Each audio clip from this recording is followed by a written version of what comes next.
Un fraternal saludo de paz y bien a la audiencia de la radio. Como psicólogos y esposos consagrados en un ministerio de restauración familiar y personal, Rafael Aníbal Cortés y Mónica Dairén Ospina, te estamos dando la bienvenida a nuestro programa Psicoterapia Cristiana de Perdón y Reconciliación, transmitiendo desde Bogotá, Colombia. Si el programa que a continuación escucharás es de tu interés y si deseas compartirlo con otras personas, lo puedes encontrar en YouTube con nuestros nombres. Eres bienvenido a nuestra emisión y agradecemos tu sintonía. Qué sabroso está aquí. Hoy me siento renovado. Tu amor, Jesús, quería sentir. Bienvenido a este regalo. Qué sabroso estar así. Hoy me siento renovado. Tu amor, Jesús, quería sentir. Bienvenido este regalo. Quédate un buen rato. Perfume de salvación. Deja que se impregne hasta el último rincón, y así todo en mí tomará tu buen olor, aroma exquisito de resurrección.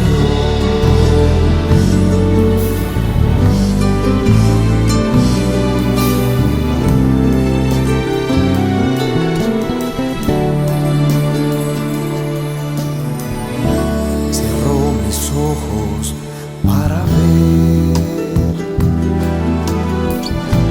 en mi interior qué está pasando.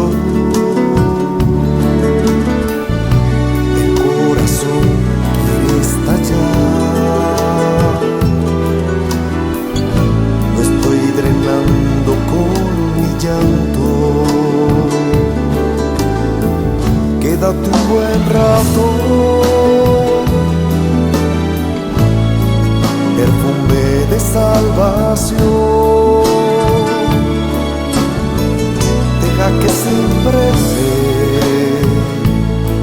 hasta el último rincón, y así todo en mí tomará tu buen olor, aroma exquisito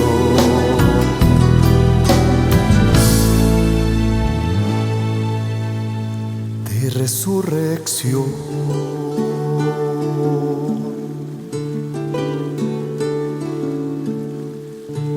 Qué sabroso está aquí.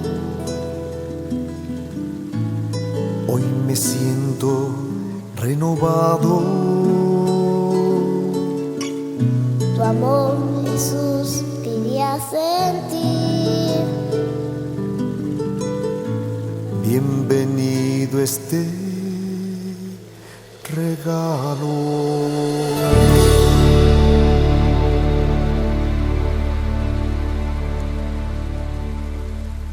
Vamos a trabajar un tema sobre las conductas suicidas. Entonces, tengo a dos personas bien especiales que nos van a hablar al respecto. Mi nombre es Adriana Gracia, psicóloga de la Universidad Santo Tomás, con una maestría en Psicología Jurídica y Forense, también de la Universidad Santo Tomás en Bogotá. Y también tenemos a Lina Colorado, que ella es trabajadora social, trabaja aquí en el Centro Zaragoza. Entonces, espero que este tema sea del interés de ustedes. Estamos hablando sobre conductas suicidas. Esas conductas suicidas no A veces pensamos que en las familias nuestras no ocurre, pero sí se ha dado. Casi en la gran mayoría de los adolescentes que atendemos en las instituciones de reeducación, en su gran mayoría han pensado en algún momento en quitarse la vida. Vamos a hablar en este momento, Adrianita y Lina, precisamente sobre el suicidio, o sea, algunos conceptos específicos, tipos de suicidio, porque es que uno dice, suicidio es simplemente quitarse la vida. No, hay conductas, hay tipos específicos y hay unos conceptos que son claves. Entonces, Adrianita, para que empecemos entonces con el tema. Bueno, pues uno de los comportamientos suicidas que se puede dar notoriedad, uno de ellos es el deseo de morir, ¿no? Entonces este es como la inconformidad, la insatisfacción continua del sujeto con su vida. Entonces aquellas frases que escuchamos, la vida no merece la pena, no tengo ganas de, esto no me gusta, ¿para qué vivir? Otro tipo que podemos encontrar es la representación suicida. Esta está más constituida por imágenes mentales que tiene la persona. Puede expresarse manifestando, es que me he imaginado, ¿sí?, ahorcado, me he imaginado muerto de alguna manera específica. Entonces ya la persona empieza a hacerlo verbalmente. Una cosa es que ya lo tenga en su estructura cognitiva, en su pensamiento, pero ya lo empieza a verbalizar. Bueno, igual también encontramos las ideas suicidas, que consisten pues en pensamientos de terminar con la propia vida existencial y que pueden adoptar formas, así como ideas suicidas sin un método específico. Pues el sujeto tiene como deseos de matarse, pero al preguntarle cómo lo va a llevar a este hecho, pues responde pues que no sabe, pero que lo va, independientemente de que sepa o no sepa cómo lo va a hacer. También encontramos una idea suicida como un método específico e indeterminado, en la que un individuo expone sus deseos de matarse, y al preguntarle cómo hacerlo, pues usualmente manifiesta de que de cualquier forma, o pegándome un balazo, o ya quemándome. Bueno, también encontramos como ideas suicidas con un miedo específico no planificado. Estas en el cual el sujeto pues desea suicidarse y ha elegido un método determinado para llevarlo a cabo, pero aún no ha ideado cuándo lo va a ejecutar o en qué lugar, ni tampoco ha tenido en consideración pues las debidas precauciones que pues debe tomar frente a esto. También pues encontramos el plan suicida o una idea suicida planificada.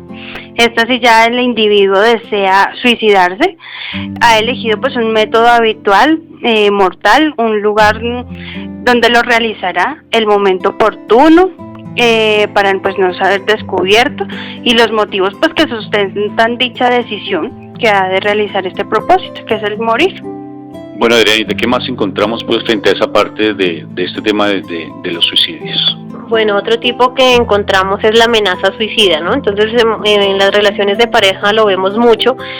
Cuando yo lastimo al otro, quiero darle más por donde le duele, entonces yo como que le aviso, ¿no? Entonces lo insinúo, usted no va a volver a saber de mí, usted de mí ya va a cortar todo vínculo. Entonces es aquella manifestación verbal, ¿no?, que es un síntoma y en el cual la persona esté diciendo, oiga, ayúdeme, esté pendiente porque pues aquí va a pasar algo. Está también el gesto suicida, es ya más a realizar el acto, ¿no? Mientras lo amenaza, puede simular que va a hacer el acto que está diciendo. Y también encontramos pues el intento suicida, ¿no?, ya también denominado como parasuicidio o tentativa de suicidio. Ya es más la persona que se empieza ya a autoagredir, ¿no? Entonces ya es el resultado, si no logra el cometido de la muerte, pero sí ya es más simbólico, ¿no?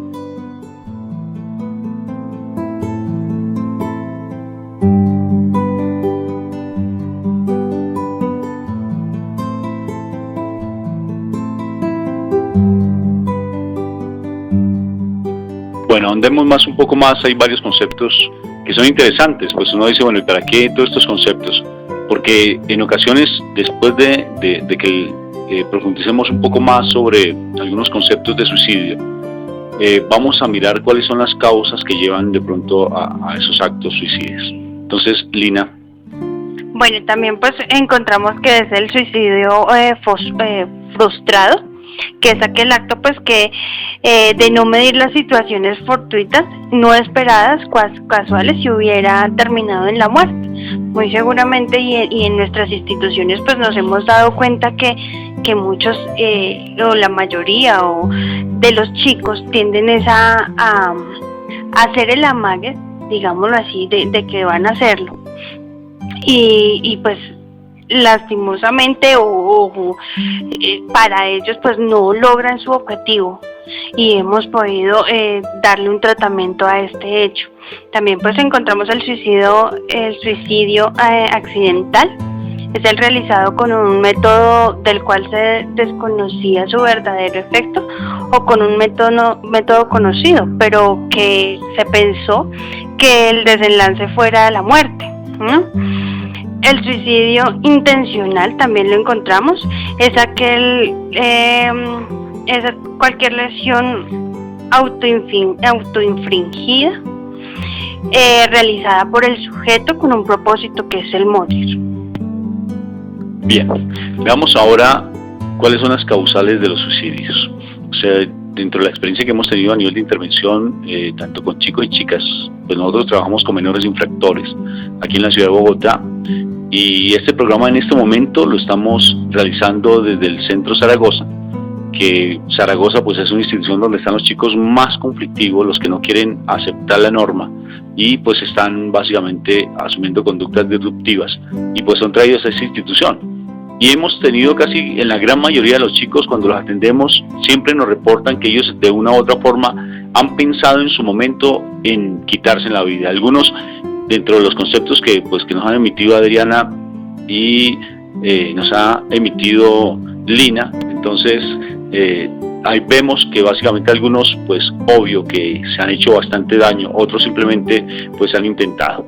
Pero ¿cuáles son qué es lo que lleva a un muchacho, a una chica, a una persona a pensar en quitarse la vida? Una de las cosas que definitivamente está relacionado con el intento de suicidio es la pérdida de sentido de vida.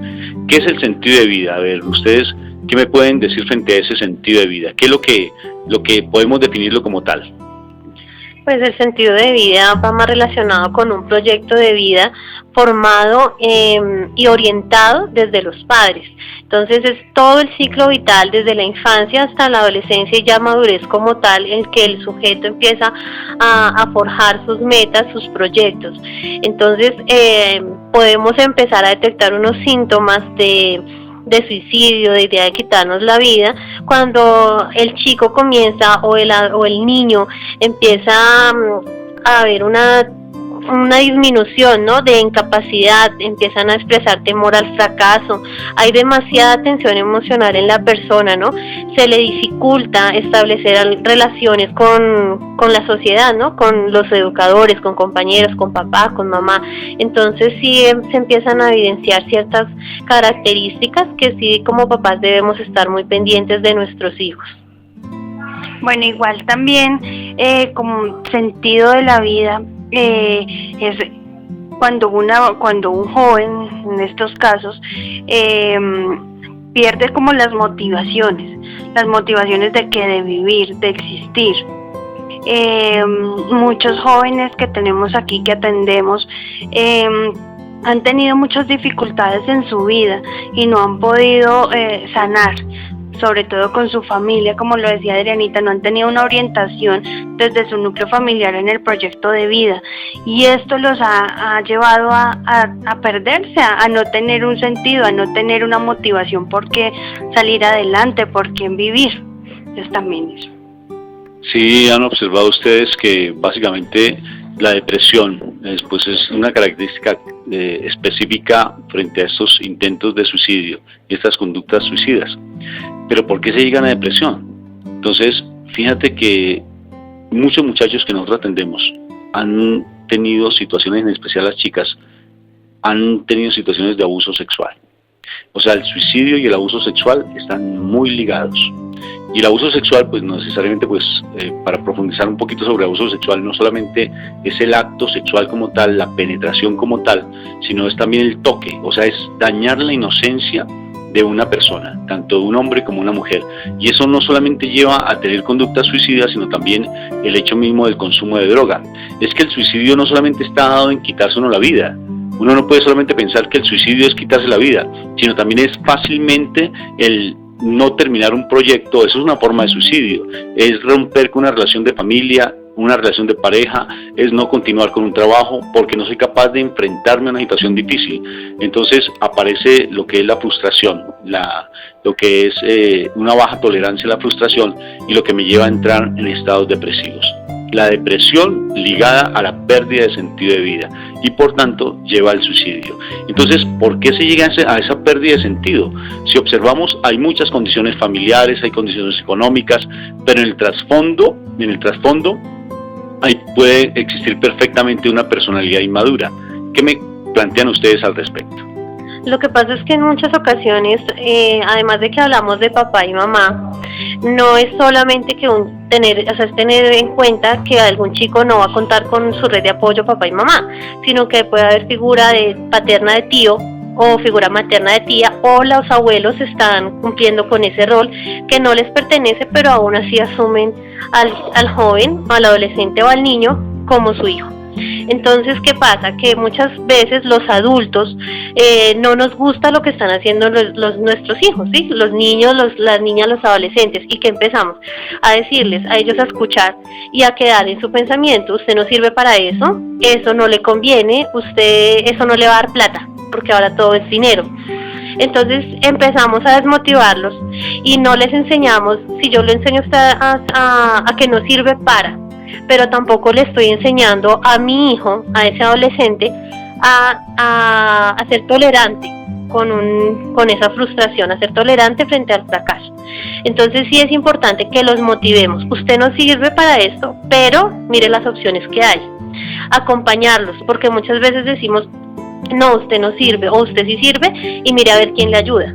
Entonces sí me parece importante que nosotros, los adultos, sí acompañemos en ese ciclo en el que se encuentran nuestros hijos en cada momento, porque a veces van a jugar fútbol, no, pero usted va a jugar y usted tan malo que es, pero no le decimos: usted no le puede dar al balón, pero puede servir de arquero. Entonces sí es darle las soluciones y enseñarlos a ellos a ser tolerantes frente a la sociedad, porque es que debemos tener algo en claro, que no educamos hijos para nosotros, estamos educando personas para la sociedad.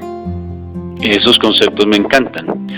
Fíjense que cuando yo invito personas a estos programas, lo que quiero es hacer como dinámica en la charla, y que de por sí lleguemos como no solamente dentro de la parte teórica, sino que lleguemos como a la parte más cotidiana, como a las situaciones específicas que se nos dan en nuestros hogares.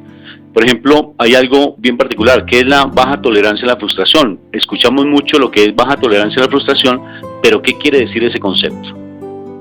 Bueno, baja tolerancia a la frustración quiere decir que no estamos, no, el joven, el niño, no está en la capacidad de aceptar que no pudo, como decía Adrianita ahorita, de pronto no pudo pegarle al balón. Entonces, en ese momento baja todo su autoestima, baja porque le han dicho 1000 veces pues que él no sirve para eso. Entonces él se va creando en su mentecita, va creando ese que yo no puedo hacer eso, que yo no sirvo para eso. Entonces en ese momento el muchacho pues claro, va a tener muchas cosas negativas dentro de su pensamiento, pero tampoco le damos, como decía Adrianita, no le damos la opción de decirle: bueno, tú no sirves para esto, pero puedes empezar a hacer esto otro, que tú eres bueno para esto, mostrarle las habilidades y destrezas que tiene el joven, el niño o el adolescente, y eso nos puede ayudar a que no tenga ese problema de baja tolerancia a la frustración, porque si no, más adelante, cuando empiecen a crecer más y tengan unos, digamos que conflictos internos frente a su adolescencia y todo esto, no va a tener cómo soportarlo, cómo llevarlos y cómo asumirlos de manera autónoma y madura estas problemáticas.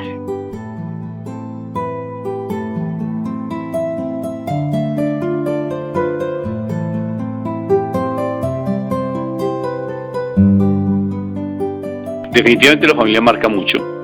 y tenemos que ahondar sobre eso. Pienso que incluso las familias necesariamente a veces han tenido esos episodios en sus antepasados, en sus abuelos, en sus tíos, en sus padres, y ha repercutido también en sus generaciones. Entonces vamos a seguir ahondando sobre lo que es esas situaciones familiares y cómo influyen realmente en las conductas suicidas. Inclusive hicimos un programa hace poco en la radio de los vínculos afectivos asociados a la delincuencia. Ahora yo cambiaría el concepto: vínculos afectivos asociados con el suicidio. ¿Por qué estamos llegando en este momento a tener conductas suicidas? ¿Por qué llegamos a pensar que definitivamente no queremos continuar? Hay un concepto popular en Colombia, dice: voy a tirar la toalla. Y cuando hablamos de voy a tirar la toalla es definitivamente ya no quiero continuar con nada de lo que está pasando en mi familia, en mi vida personal, no quiero continuar ya con esta vida, estoy aburrido, desesperado. Me parece sorprendente cuando hay crisis en la bolsa de valores, inmediatamente hay personas que porque perdieron un poco de plata se lanzan por las ventanas, porque fracasaron en sus ideales. ¿Por qué se llega a tener ideas suicidas? ¿Cuál es la causa de las ideas suicidas, Adrianita? Bueno, ahí creo que es importante en este momento hacer una diferencia, ¿no?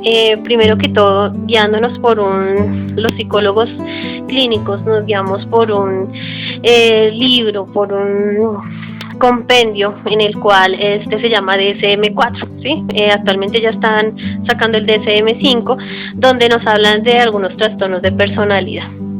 Entonces podemos decir, hay algunas características en las cuales podemos, al evaluar, al sacar el diagnóstico clínico de alguna persona, sacar algunos criterios que nos permiten empezar a identificar los tipos de trastornos que presentan. Entonces, para uno determinar si hay, por el hecho de que alguna persona sea depresiva, no quiere decir que todas las personas depresivas se van a suicidar, ¿sí? Entonces eso hay que tenerlo claro. Y lo segundo es que hay algunas conductas, personas que tienen conductas suicidas, puede ser por causas sociales, familiares, ¿sí? Que son más por su ciclo de vida, por la forma como ha sido educado, ¿sí? En la sociedad donde ha estado, ¿sí? Es importante que le digamos a nuestros hijos hoy en día la palabra no, porque todos los chicos quieren escuchar el sí. Y nos podemos dar cuenta cuando hay alguien, a un niño se le dice no, la pataleta que hace, se va a tirar al piso, va a hacer el berrinche. Entonces, por la pena que nos da, lo alzamos y le damos lo que queremos, ¿sí? Así hacen nuestros jóvenes ahora. Entonces, lo que dicen es: usted a mí no me puede regañar porque yo lo puedo demandar, ¿sí? Y lo que estamos haciendo es empezar a desvirtuar, ¿sí? La norma, la regla, ¿sí? Y nuestros jóvenes de hoy en día es lo que más necesitamos enfatizar, es la norma, el no, ¿sí? Es de enseñarles a aceptar un no. ¿Por qué? Porque ellos al poder comprender el no, el joven el niño que se le empieza a enseñar un no, cuando joven va a poder asimilar de manera adecuada un fracaso, ¿sí? Por ejemplo, no todos los jóvenes de hoy en día, cuando alguna jovencita muy bonita le dice: no quiero ser tu novia, ¿sí? Bueno, que listo, ¿sí? Pero hay otros que no la van a asimilar de buena manera. Se va a poner a llorar, va a caer a una etapa depresiva, angustiosa para toda la familia, afectándolo como tal, y no es lo esperado. Entonces sí es desde pequeños empezar a aceptar ese no, ese fracaso, porque todos quieren es aceptar un sí, y nosotros como papás queremos darles todos a nuestros hijos, ¿no? Que estén satisfechos, pero podemos darle esa satisfacción con amor, con compañía, estando presentes, y no ser padres ausentes. Fíjate que pues básicamente lo que está diciendo es muy valioso. Fíjate que muchas cosas de las conductas de nuestros hijos tenemos que ser muy pendientes, porque de una u otra forma nuestras frustraciones hacen que nuestros hijos las reproduzcan. Y si nosotros no sabemos realmente enfrentar esos nos, como tú dices, y si no sabemos enfrentar la pérdida, porque muchas de las conductas suicidas se deben básicamente porque no sabemos enfrentar pérdidas, no sabemos perder. Y saber perder es saber ganar. Alguien dijo, y hasta jocosamente aquí en Colombia se le criticaba a un director técnico porque dijo: es que perder es ganar. Pues en últimas, perder es ganar, cuando uno tiene una mirada amplia y uno es capaz de trascender la situación que se está dando. qué importante enseñarle a nuestros hijos a que aprendan a trascender la pérdida, porque en la pérdida hay mucha ganancia, porque uno en la pérdida es que uno es como un trampolín para poder surgir y para poder salir más adelante ante situaciones adversas. Lo que estamos vivenciando en el momento va a pasar, sino que a veces uno cree que esa situación ya definitivamente no vamos a tener un futuro diferente y vamos a caer en ese sentimiento de frustración, de dolor, de pérdida, y que no vamos a poder superar. Por ejemplo, fíjense en relaciones de pareja. Se pierde una pareja y se suicidan las personas porque su pareja lo engañó, porque su pareja se le fue, porque entonces colocan todo su ser en un objeto, en una persona. Entonces, fíjense cómo es de particular las relaciones de pareja, cómo es de particular las relaciones afectivas, cómo es de particular cómo unos padres pueden llevar a tener esas conductas en los hijos. Tú como trabajadora social, Lina, ¿qué nos hablas al respecto? Bueno, también es bien importante resaltar que como decías tú, Rafita, muchas frustraciones que tenemos como adultos se van a ver reflejadas en los hijos, en nuestros hijos, ¿cierto?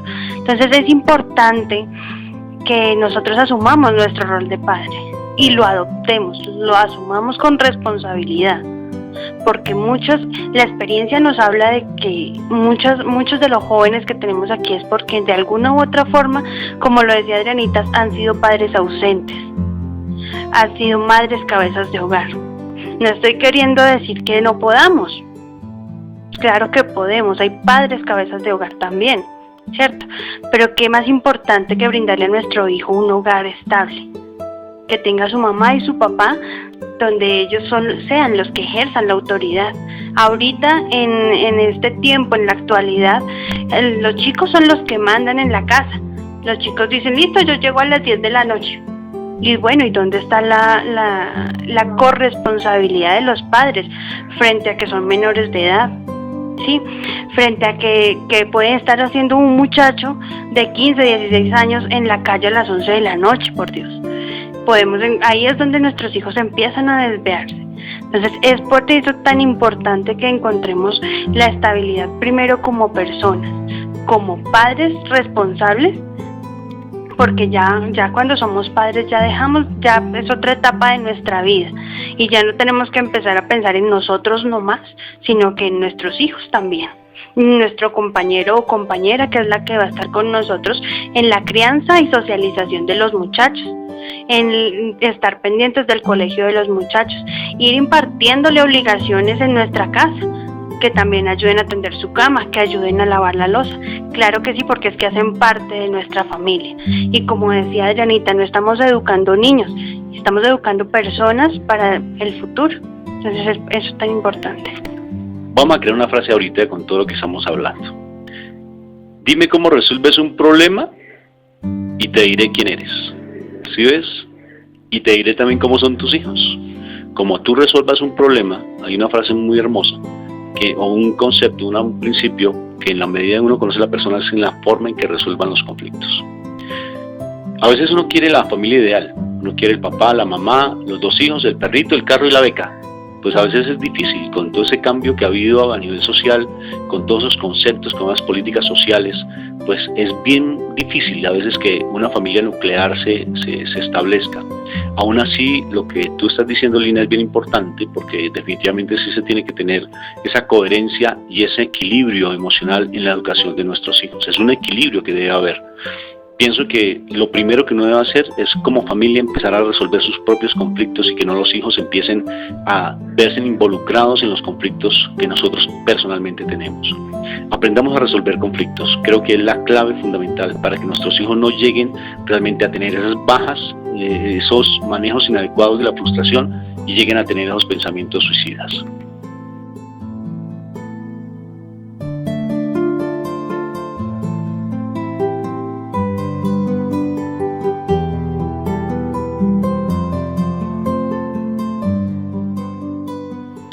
Sí, a mí me parece que debemos darle una mirada de cómo resuelvo yo los conflictos.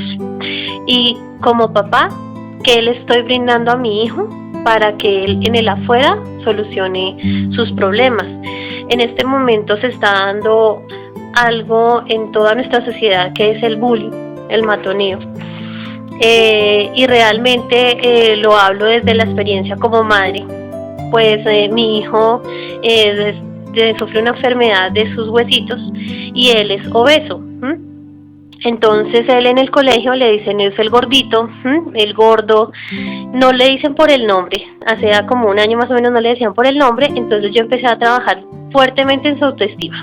Entonces yo le decía, mira, tu papá es gordito, tu mamá es gordita, tú eres gordito, eres muy bonito, eres precioso, y cuando te digan gordo, tú vas a decir, mi nombre es Jonathan. Y tú empiezas a educar a la gente de una manera adecuada, sin tratarlos mal, sin ofenderlos. Y él empezó a hacer el ejercicio, porque él decía, no mamá, yo les voy a dar puños, sí, o sea, él también iba a reaccionar mal. Entonces yo le dije, no, él lo empezó a aplicar, y es el momento en que él le dicen Jonathan, ya le dicen es por su nombre, y él está feliz, y él dice, no mami, yo soy gordito y yo así me quiero, y él es feliz. Entonces creo que sí es una herramienta muy fuerte. Primero, el diálogo constante con nuestros hijos. A veces los papás llegan tarde de sus trabajos o se van demasiado temprano y no hay una hora en donde hay un punto de encuentro en familia. Entonces, cuando los papás se van, los hijos están durmiendo. Cuando llegan, están durmiendo. Y en el momento en el que se logran ver es en las carreras del colegio, de la casa al colegio o viceversa, o váyanse solos para la casa. Entonces sí es importante que los papás creen un espacio en el cual dialoguen con sus hijos de sus problemas, que los escuchen. No significa que el papá vaya a tomar el rol de amigo. Un papá nunca debe ser amigo de su hijo, debe ser papá. Eso es lo que deben tener claro, porque he escuchado en intervenciones que hago, no es que yo quiero ser amigo de mi hijo. No, papá, ese es el peor error que podemos cometer, porque el amigo es el cómplice, ¿sí? El amigo es el que le alcahuetea lo que vaya a hacer. Somos padres y ese rol se debe asumir como tal, somos la norma. Hay papás que están asumiendo 2 roles al tiempo, entonces es importante que ese individuo que esté asumiendo rol de papá y mamá lo interiorice y lo empiece a asimilar, porque a veces dice, no, yo soy sola y con los niños y el trabajo. Entonces, papá, ¿cómo está empezando a resolver su vida personal?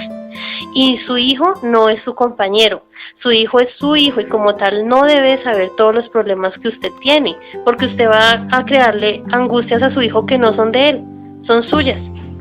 Y sí hay que darle más bien a los hijos, a los niños, desde los 5, 7 años en adelante, les podemos dar a ellos soluciones. Alternativas, ¿cómo lo puedes solucionar? Hay 2 formas, hay 3 formas. Y él mismo tiene el poder de elegir. Y es donde nosotros como papá debemos fortalecer la orientación, porque estamos criando, lo que dije, estamos criando y educando hijos para la sociedad. Sí, mira, es importantísimo frente a estas conductas suicidas, es la manera en que se resuelvan los conflictos, o sea, es la forma en que realmente se tomen decisiones acertadas, adecuadas frente al conflicto que vamos a presentar. La vida es de conflicto. Me pongo a pensar, ¿qué sería de la adultez si no existiera la adolescencia? La adolescencia es de conflicto, no seríamos adultos. Entonces el conflicto está marcado para nosotros realmente superar, crecer, evolucionar. Siempre tiene que haber un conflicto. Si nos podemos ver la naturaleza siempre tiene conflictos. Incluso es curioso, por dar un dato anecdótico, de cómo hay flores que nacen después de que ha habido cuando un incendio forestal. Hay plantas que nacen después de los incendios forestales, necesitan de los incendios forestales. Hay árboles que necesitan altas temperaturas para poder volver a nacer. Entonces es el conflicto. El conflicto está marcado en el ser humano. Miremos una cosa y quiero que todos estemos como atentos a eso. Y es a la forma en que resolvemos conflictos. Cómo nosotros asumimos una actitud favorable frente a la toma de decisiones también. Entonces, ese tema lo vamos a abordar ahorita, que me parece que cada vez estamos entrando mucho más, no solamente en conductas suicidas, sino también en conductas asertivas, adecuadas frente a esta sociedad que es tan cambiante y tan conflictiva.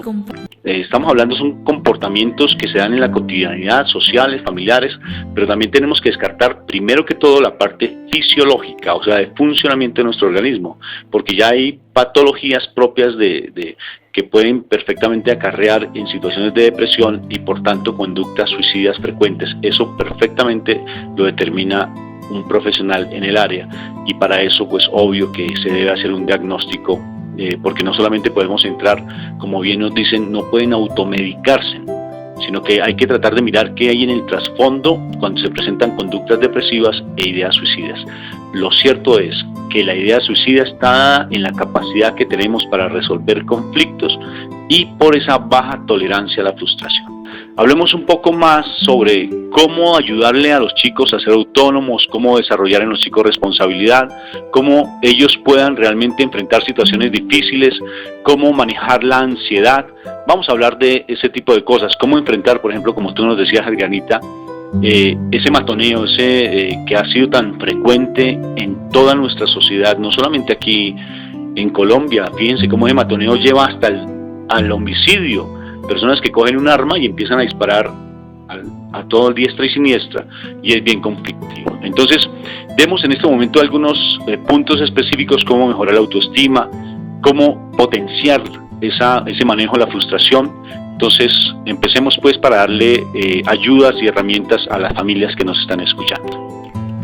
Bueno, yo creo que en primer lugar es trabajar fuertemente en la autoestima, ¿no? Es decirle a mi hijo, si es gordito, morenito, flaquito, delgado, es decir, estás lindo, eres guapo, eres inteligente, porque es que a veces nos encasillamos, o los papás se encasillan en usted no sirve para nada, usted solo me da problemas, solamente se dedican a ver lo malo en alguien. Pero es importante enfatizarles que es inteligente, que si la mamá le pone la labor, por más mínima que sea, desde los 5 o 6 años, el niño ya puede tender su cama, por ejemplo. Así a nosotros como papás nos gusta que quede perfectas las sábanas, perfectas las cobijas, le vamos a encomendar la tarea de tiende tu cama. Y decirle, así quede súper arrugada, él se va a sentir feliz porque lo hizo él solo o la niña le hizo solo. Y decirle, te quedó muy linda, te quedó espectacular, sigue así. Y creo que es empezar de una u otra manera a encomendar tareas y así las dejen medianamente para nosotros bien hechas, decirles que les quedó muy bien. ¿Por qué? Porque es que esto va a fortalecer mucho y el sujeto va a empezar a creer en sí. Entonces, yo sí puedo. Hay algunos niños que dicen, yo no sé dibujar. Y los papás, no, usted mire ese mamarracho que hace. No, tú sí sabes dibujar, haz lo que puedas, inténtelo. El niño se va a poner bravo, le va a dar mal genio, le va a echar la culpa a papá, decirles que papá, usted no me ayuda y por eso no hice la tarea. No, mi amor, es que tú sí puedes hacer la tarea y te vas a demorar lo que te tengas que demorar, pero lo vas a hacer. Terminada su tarea, te quedó muy lindo, si ves que sí puedes. O sea, es empezar a reconocer en el otro las cualidades, las capacidades, pero de manera positiva. Bien, ¿cómo ayudarle a las personas a trabajar la frustración? Hablamos de la autoestima, que es fundamental. Esas autoestimas donde realmente uno no se quiere, donde uno no se valora, es debido a la enseñanza que hemos recibido. Es debido a situaciones donde nos sentimos incómodos. Por ejemplo, tú hablabas de tu hijo. Pues a mí, si ustedes me ven detenidamente, tengo unas orejotas que mi papá en vez de orejas me puso radales, me dice. Y yo aprendí una estrategia interesante en el colegio, y es a no seguirle el juego a mis compañeros. Y mira, y no me dejaba, y después encontré que los orejoncitos somos bien inteligentes. Yo asumí esa actitud y me la creí. Y al creérmela, pues necesariamente empecé a sentirme muy contento con lo que soy, a aceptarme como soy. Eso es fundamental en mi autoestima. No todos somos perfectos, no todos tenemos cuerpos esbeltos, bellos, no todos tenemos las cualidades que tal vez otros tengan. Inclusive en mi vida adulta he aprendido a reconocer algo bien valioso, y es que ante la dificultad que yo tengo, hay otras personas que tienen más habilidades. Entonces, venga, nos asociamos y no entramos en ese egoísmo, porque como se me generó un sentimiento a mí de frustración, entonces no permito que otros me ayuden. Al contrario, debo trabajar conjuntamente en concordancia con los demás. Eso está escrito en la palabra. Hay unos que son cabeza, hay otros que son dedo, el dedo hay otro que es pie. O sea, es el cuerpo, y cada uno tiene una funcionalidad y cada uno tiene una misión específica. Así somos los seres humanos. Lo importante es que aprendamos dentro de esa autoestima a valorar lo que nosotros somos, y también a reconocer que tenemos defectos y que esos defectos no por nada me van a dejar al margen de muchas situaciones. Veía en estos días un programa en la televisión donde toman fotos a modelos y los modelos son los más feitos, ¿sí ves? Y tienen dificultades y defectos. Y ellos son modelos. Entonces él decía, yo soy modelo, le preguntaban a él, a un señor que tenía muchos defectos en su cara. Y él decía, yo soy modelo, y nadie le creía. Entonces él optó por decir, no, definitivamente yo soy barrendero, dijo así. Y él soltaba la risa porque él era modelo, y un modelo muy afamado. O sea, tenía mucha fama, pero en una revista específica. Entonces pienso que a uno los defectos es lo que está en la mente, lo que a uno lo hace ver realmente como la dificultad para uno poder aceptar su condición.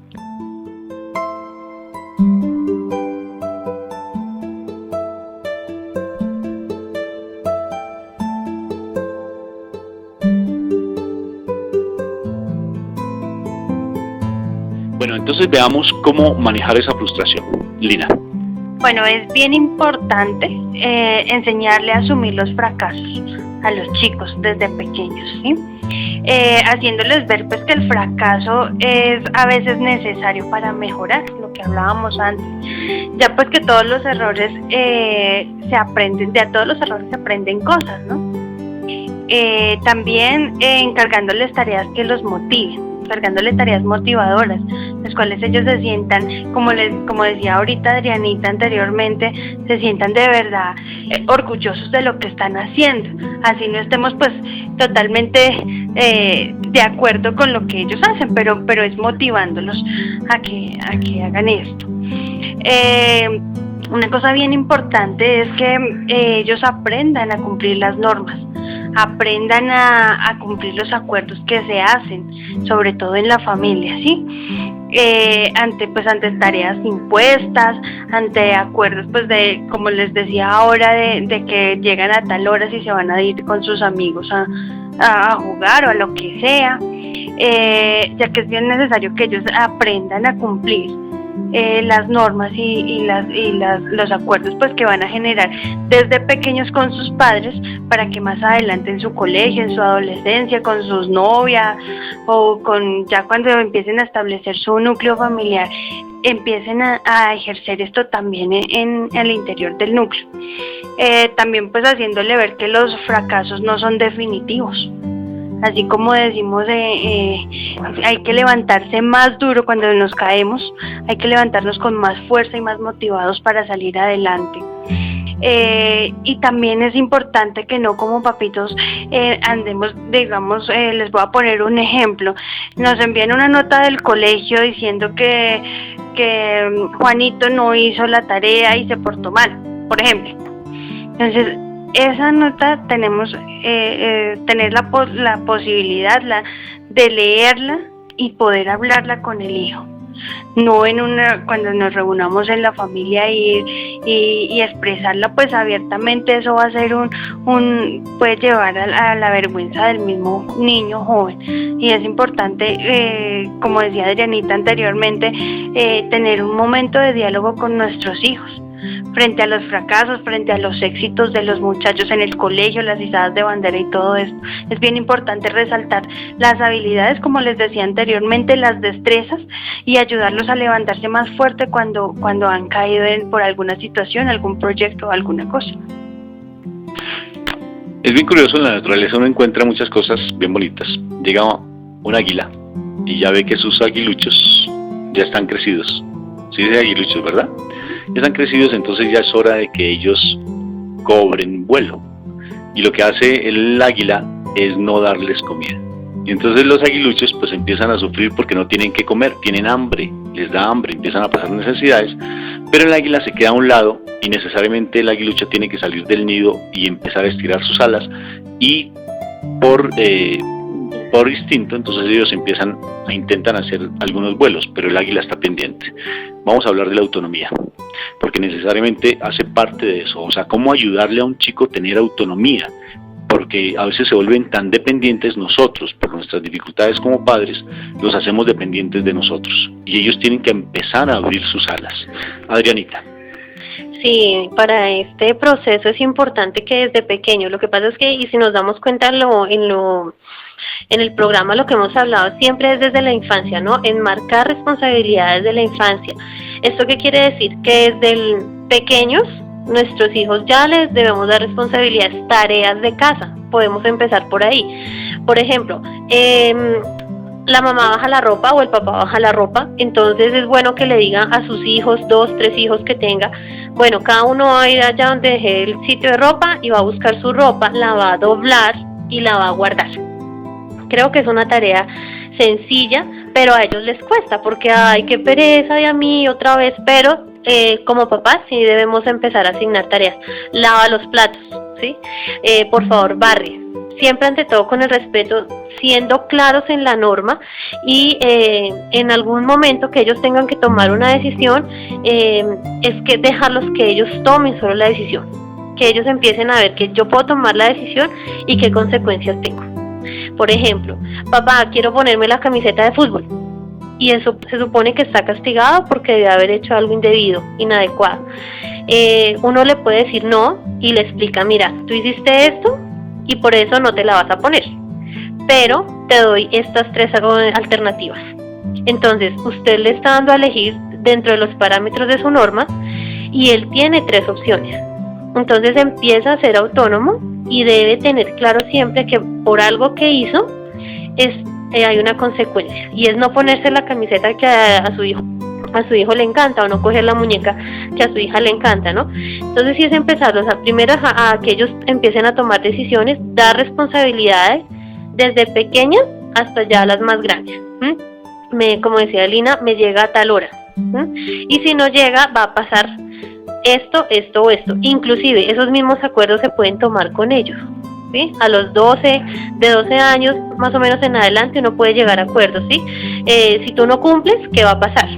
Y que ellos tengan claro que va a pasar por las consecuencias de sus actos. Es importante no dejar que ellos justifiquen sus acciones cuando fue un resultado inadecuado, sino hacerle ver que fue la decisión que él tomó y se debe de respetar. Entonces ahí empieza esa persona, el sujeto, a ver que sus acciones, que sus decisiones tienen consecuencias a corto o a largo plazo.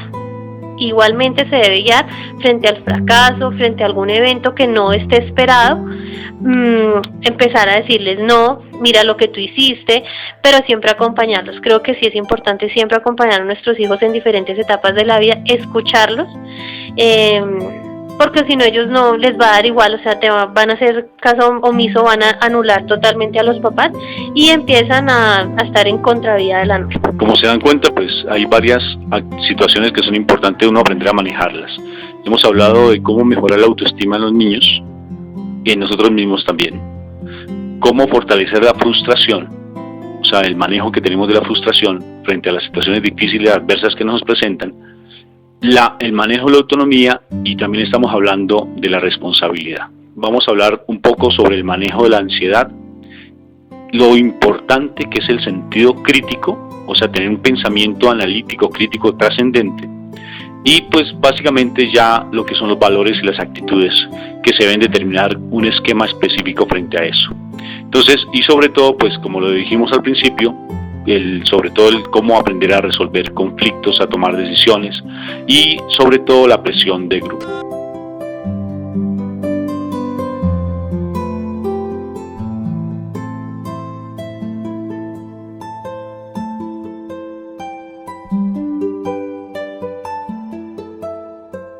No podemos descuidar este tema con la familia, porque si uno se pone a mirar las estadísticas, el índice de chicos, de adolescentes que han llevado a quitarse la vida, chicos que han intentado quitarse la vida son bastantes, por no decir, es un porcentaje muy alto. Nosotros trabajamos con problemáticas de jóvenes que pues son infractores a la ley penal, y ellos casi en un 80% han pensado en quitarse la vida. Ellos nos lo comentan a los padres, pero sí a nosotros cuando hacemos la intervención individual. Por tanto, en nuestras casas, nomás pensemos un poco en nosotros como personas. ¿En qué momento no hemos tenido situaciones tan difíciles que incluso llegamos a pensar que definitivamente no vale la pena continuar? Entonces, pienso que es importante que esas conductas generadoras de situaciones donde los chicos entran en depresión, donde ellos sienten que definitivamente no vale la pena continuar con la vida, empecemos a modificarlas. Esas agresiones que se dan en la casa, esas comparaciones, el hecho mismo de subvalorar, menospreciar a los hijos, eso afecta bastante. Empecemos a sanar nosotros como adultos las situaciones de nuestro pasado. Si yo fui abusado, les aseguro que cuando tengo un problema de abuso, de maltrato, de abandono en mi vida, eso lo va a reflejar mis hijos. Y necesariamente ellos ni siquiera saben por qué de pronto ellos entran en los estados depresivos. En algún momento, cuando atendía a una niña que con un fuerte consumo de droga y que estaba ejerciendo la prostitución, y yo le preguntaba, ¿de qué te arrepientes? Me decía, de hacerle daño a mis familias. Y yo decía, pobre, ¿cómo es posible que ella diga eso cuando realmente el daño se le hicieron fueron los padres? ¿Qué amor tan profundo tiene ella en su corazón? Y lo que me sorprendió fue que en unos momentos yo le dije, ¿tú pensaste en quitarte la vida? Y me dijo, sí, muchas veces. ¿Y sabes por qué yo intentaba quitarme la vida, Rafa? Porque yo no quería seguir viviendo pensando en que yo era la causante de que mis padres pelearan, que yo era la causante para que hubieran tantos problemas en mi hogar. Entonces, imagínense los hijos cómo absorben como esponjitas todas las dificultades que nosotros como adultos tenemos. La mejor manera de prevenir el suicidio en los adolescentes es empezando a nosotros como adultos cambiar nuestras actitudes en el hogar. Es curioso, pero entre uno de los dolores más fuertes que se siente, o una de las dificultades o situaciones más conflictivas que se dan en una persona, es la separación de padres. Me sorprende eso, como en la intervención que realizamos con mi esposa a nivel de perdón y reconciliación, lo que más dolor causa es la separación de padres. Entonces pienso que si uno optó o tomó la decisión de ir a vivir con alguien, pues entonces responsablemente empecemos a asumir un cambio de vida en nuestro propio ser. Y para eso pues busquemos ayuda. A veces creemos que nosotros ya todo lo tenemos desarrollado, que ya todo tenemos, definitivamente no podemos cambiar. Y creo que sí, pero en la medida que seamos lo suficientemente maduros de poder decir, necesito ayuda. Entonces, por favor, no llevemos más a este tipo de situaciones. El mal, espiritualmente hablando, siempre está como león rugiente buscando a quien devorar, a quien quitarnos la paternidad y taparnos los ojos para no poder ver las bendiciones que Dios nos trae. En este momento le vamos a pedir que por favor oremos un momento, porque yo no quiero simplemente que estos programas sean científicos o que se hable de tantas cosas y realmente no entremos ante la presencia de Dios, que Él es el que nos la orienta y el que nos cambia la vida. Padre Celestial, te doy gracias por este tema que trabajamos esta noche. Te doy gracias porque eres tú, Señor, el que propicia que realmente nuestras vidas empiecen a cambiar. Te doy gracias, Señor, porque definitivamente hay personas que nos alientan a cambiar nuestra vida, a que seamos diferentes. Señor, gracias, porque definitivamente me hace reconocer que tengo dificultades y que definitivamente si yo no las atiendo, mis hijos son los que van a asumir la responsabilidad de mi responsabilidad. Señor, en este momento yo te pido que por favor me regale la presencia del Espíritu Santo para que Él sea el que me oriente, para que Él sea el que me dé la fortaleza de poder buscar ayuda, de poder decir necesito a alguien que por favor me oriente y me guíe. Gracias, Espíritu Santo, por esas maravillas que tú me das. Bendice las familias, Señor, de la radio, para que cada persona crezca en tu amor, para que cada persona realmente empiece a sentir tu presencia viva y que ellos logren cumplir esos sueños que tanto anhelan, que ellos empiecen a sentir tu presencia, Señor. Bendícelos a cada uno de ellos. Lo que hemos hecho, lo hemos hecho en el nombre del Padre, del Hijo y del Espíritu Santo. Amén.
Señor.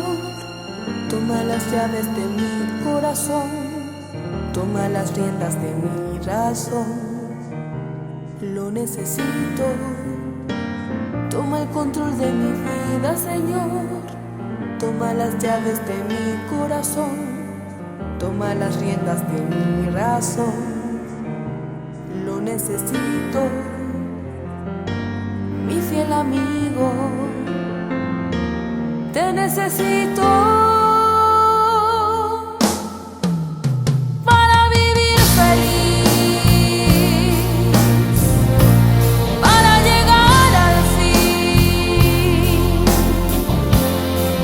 Para soñar, te necesito para creer en mí, para confiar en ti y para perdonar, te necesito.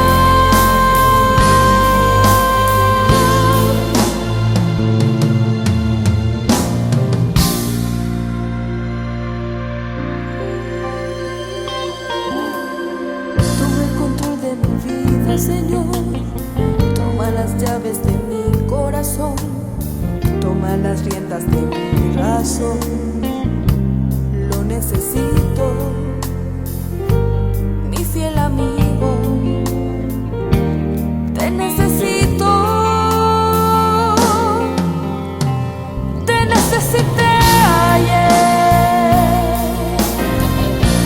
te necesito hoy. Necesitaré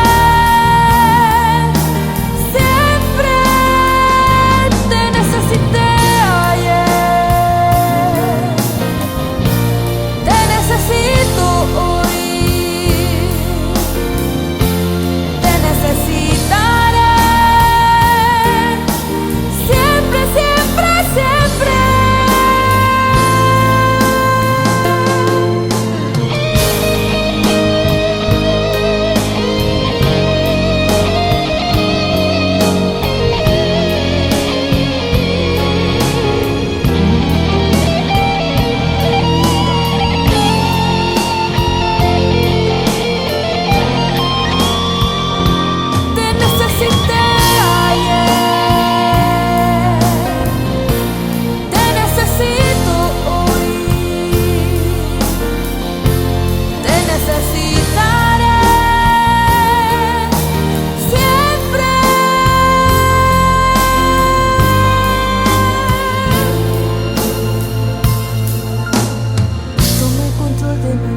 Señor, toma las llaves de mi corazón, toma las riendas de mi razón.